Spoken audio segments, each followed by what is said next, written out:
game on Steam, and it's an ARPG. I believe it was a Taiwan developer that made it. They are sort of like an indie developer kind of thing, and it's a free game. You can get it on Steam. As you can see, it has to be free because it's made using.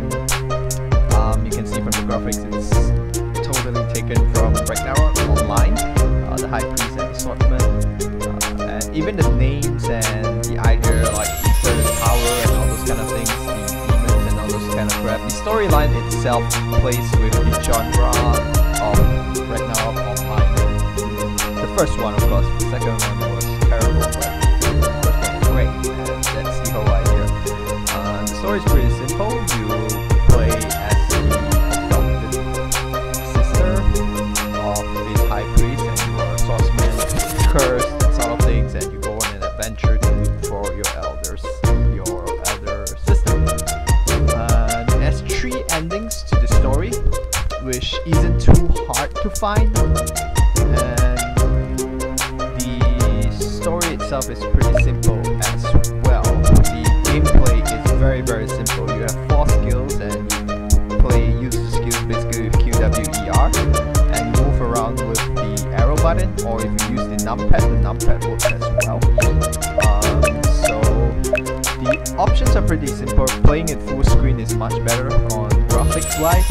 Play it in the smallest window mode, it's really, really small. So if you have a big screen, maybe need to like sit forward and stand into it a little bit. But anyway, I'm just gonna start a new game to just show you some quick ideas of the whole game. You'll pretty much get it very, very quickly.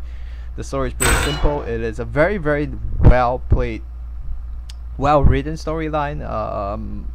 A lot of feelings and all this kind of shit.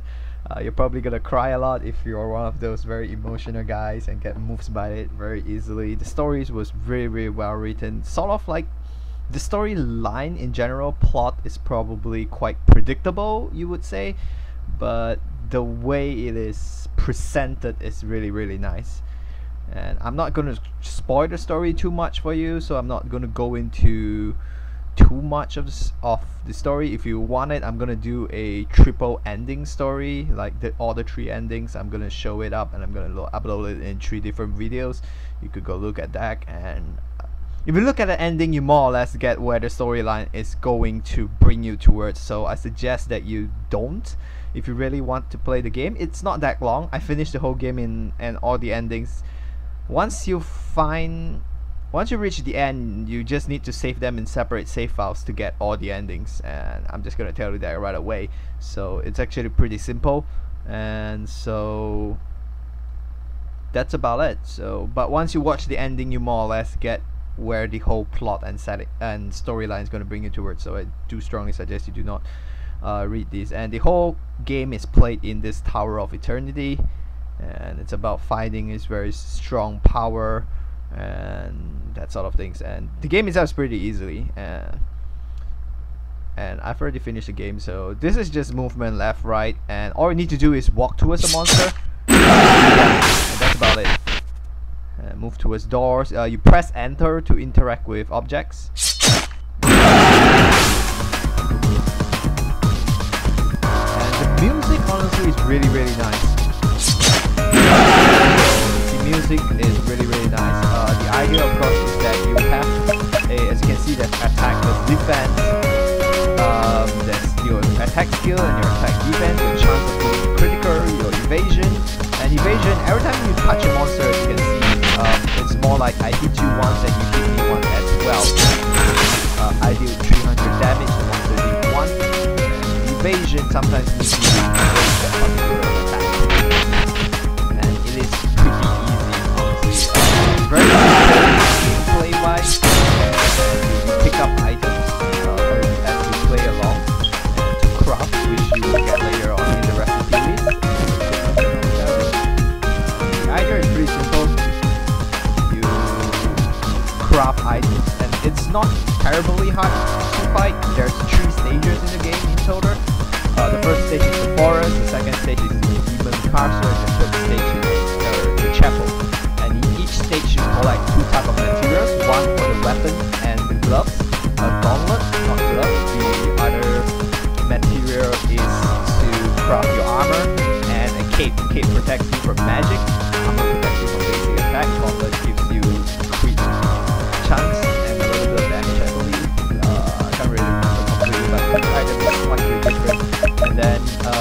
special items you find are in the final slot. Very standard RPG Maker game. Even the crafting is very simple. There's about 6 to 8 chests in each area. If you find all of them, you get a special item at the end. There's like a talking sheep, a talking slime that cannot protect himself, that you need to kill monster. That's probably one of the easiest. He'll give you a evasion book. And so the game is pretty simple as well. The 3 stats that you can get is basically attack, defense, crit, and evasion. Evasion book you get from completing the quest to help this slime kill other monsters, and there's 4 total quests, so give you 4 books. Each book can be used once. Every level there's the same slime, and level 1 gives you level 1 evasion, level 2 evasion, level 3 evasion, that sort of things. Then you're gonna have attack, which you get from killing general monsters, and you get attack page, and every 4 pages you get to make a book, and that's pretty easy to get to. Defense book you get from finding chests, and that's a total of 4. And critical book you get from farming a special zone. Every level there's a special zone for you to farm crystals, which you use for crafting. And in that zone you will be able to get critical pages. And then every 4 pages makes a book, and the same thing you can consume 4 times. And we are continuing to progress through it. I'll show you a little bit more. So pretty much walk. Alright, now critical monster is gonna come out. So that's a skill. That's basically a skill.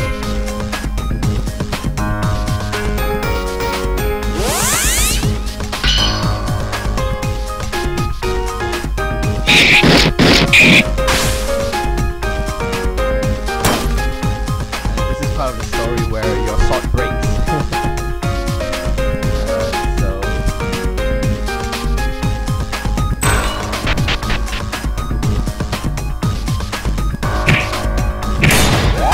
Because you can see your damage is decreasing. That sword that you used to have is the end game sword actually. It's not the highest damage, but it is one of the best stats. It gives you much more evasion and critical chance compared to the other sword and the Zone 3 sword. So I personally prefer the Hydra sword, but you realize that you have to craft everything just to get the quest done.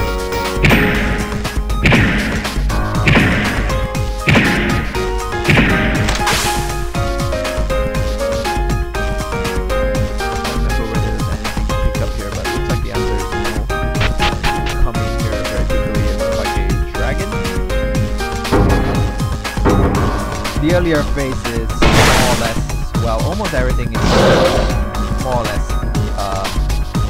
scripted, so there's really not much. And dodging is very simple. You just dodge to the side. When you cast skills, you just dodge to the side.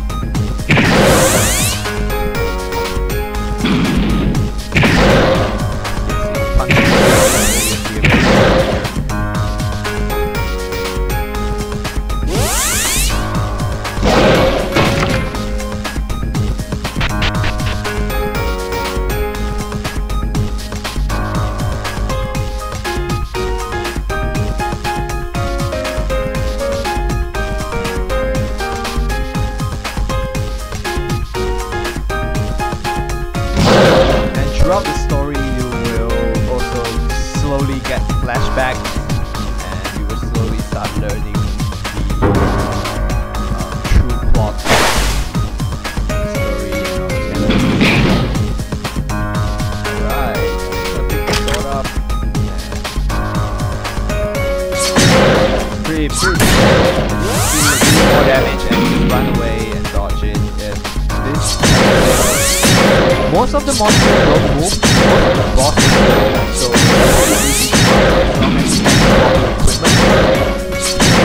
so as you can see, I do more damage than he does to me, and usually you will win.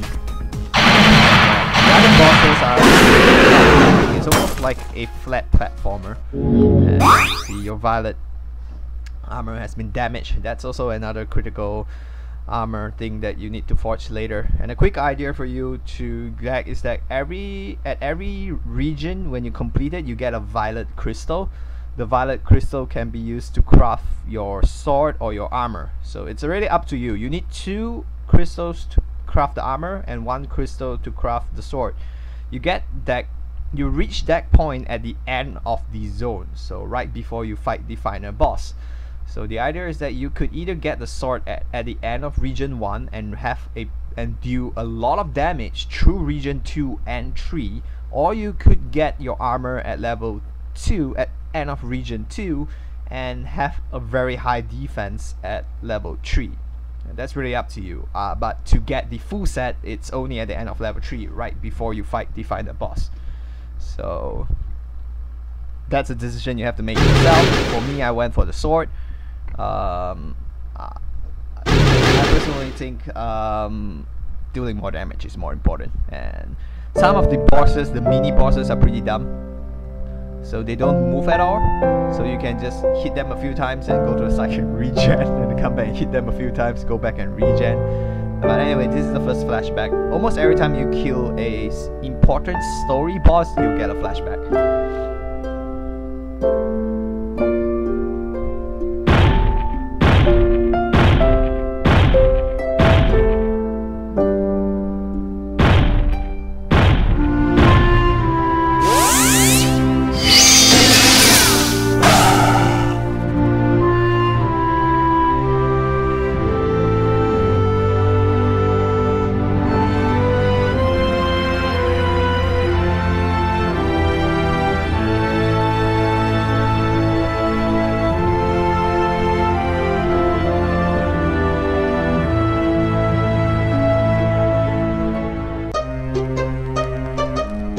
Like this background music, this particular one.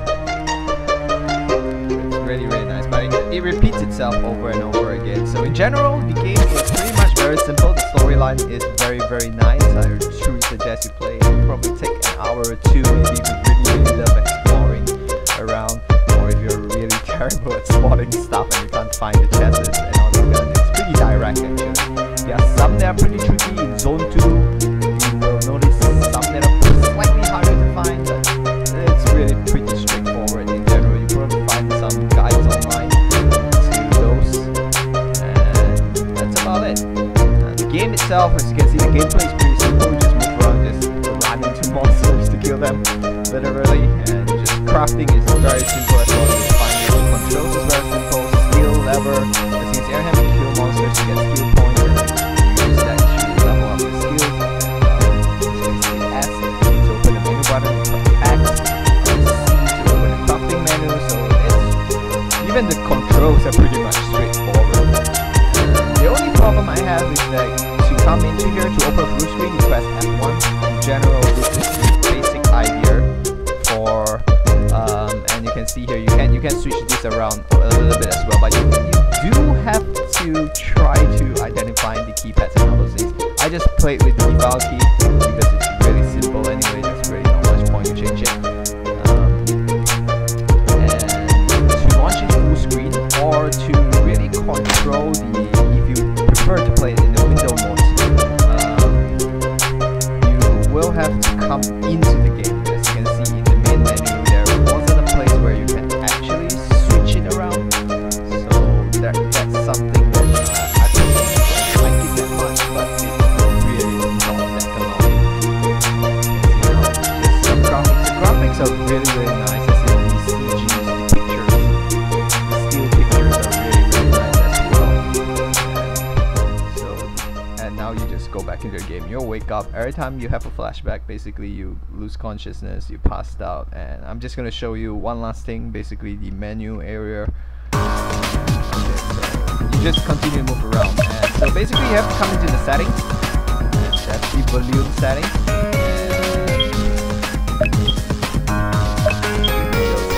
That's about it. On full screen, change it here, and it'll switch it to F1 mode right here as well. It's exactly the same thing.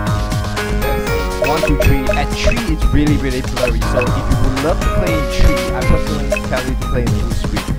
This, as you can see now, is pretty clear. I think this is about ×2, but this just black out the other areas around the screen. I'm streaming it really pixelated and really doesn't look that nice. So that's about it for this time. Let's give you my There's 3 endings in total, so that's what I'm going to do next. I'm going to make 3 different videos to show you the endings. That's about it. So thank you very much for watching, and do support the game. Just go on Steam, type in Eternal Senia. It's a free game. It takes about an hour maximum, I guess, 2 hours to finish the game and collect everything. So it's really worth it for this place. You have some good crying experience and that sort of thing. So anyway, that's my show.